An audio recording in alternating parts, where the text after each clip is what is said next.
લોહાણા મહાપરિષદનું આજે સરસ્વતી સમારંભ ગ્લોબલ લેવલે પહેલી જ વખત મહાપરિષદના ઇન્ટરનેશનલ કક્ષાનું એ અમદાવાદની અંદર થઈ રહ્યું છે.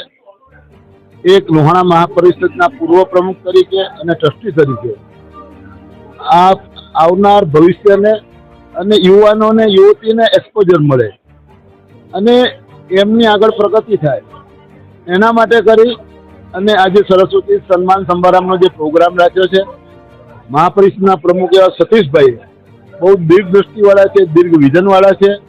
એટલે વિદ્યાર્થીઓને મહાપરિષદ દ્વારા જે પણ જરૂરિયાત હોય, ગ્રેજ્યુએશન હોય, MBA હોય, ડોક્ટરેટ હોય, એ બધાને મહાપરિષદ તરફથી જરૂરિયાતમંદને એના તરફથી એને હેલ્પ કરવામાં આવે છે. અને આજે જે પણ વિદ્યાર્થીઓ તજજ્ઞ થયા છે એમનું આ સન્માન કરવાનો પ્રોગ્રામ મહાપરિષદ દ્વારા રાખ્યો છે. એટલે એ વિદ્યાર્થીઓ જે આવ્યા છે એમનો ખૂબ ખૂબ અભિવાદન આપું છું, ધન્યવાદ પાઠવું છું. આભાર. મારું નામ ડૉક્ટર નીરવ ઠક્કર. હું લોહાણા મહાપરિષદની શિક્ષણ સમિતિમાં અધ્યક્ષ તરીકે મારી સેવાઓ આપું છું. લોહાણા મહાપરિષદ તરફથી ગ્લોબલ સરસ્વતી સન્માન એનું એક વિચાર બીજ હતું એ આજે એ રિયલાઇઝ થવા જઈ રહ્યું છે.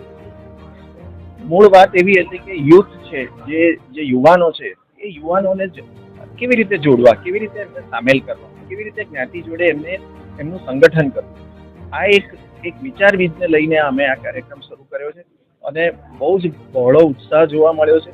વિદ્યાર્થીઓ ખાસ કરીને જે 10મા ધોરણના, 12મા ધોરણના ગ્રેજ્યુએટ એટલે કે સ્નાતક, અનુસ્નાતક, master, gold medallist, PhD, doctor અને એવા ચાર્ટર્ડ એકાઉન્ટન્ટ કે જેમને પ્રથમ પ્રયત્ને બધા ગ્રુપ ક્લિયર કરેલા છે, એવા વિદ્યાર્થીઓને ફેલિસિટેટ કરીએ છીએ, એમને સન્માનીએ છીએ.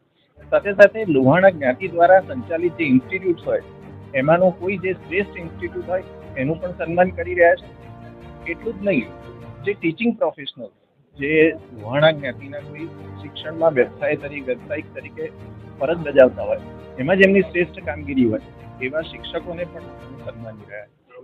નામ Satish Dhirajlal Vithani, president and managing trustee Shri Lohana Mahaparishad. Lohana Mahaparishad જે 75 વર્ષ જૂની સંસ્થા છે અને આજે ગ્લોબલ સરસ્વતી સન્માન આજે થવા જઈ રહ્યું છે. આ કાર્યક્રમમાં લગભગ 200 અવોર્ડીઝ છે. સંસ્થામાં students, professors, teachers, institutions, PhD doctors અને ઘણા લોકોને આપણે આજે સન્માન કરી રહ્યા છીએ. આજે ગુજરાત તથા બધા સ્ટેટમાં મળી અને રફલી અબાઉટ 1100 લોકો હાજર રહેશે.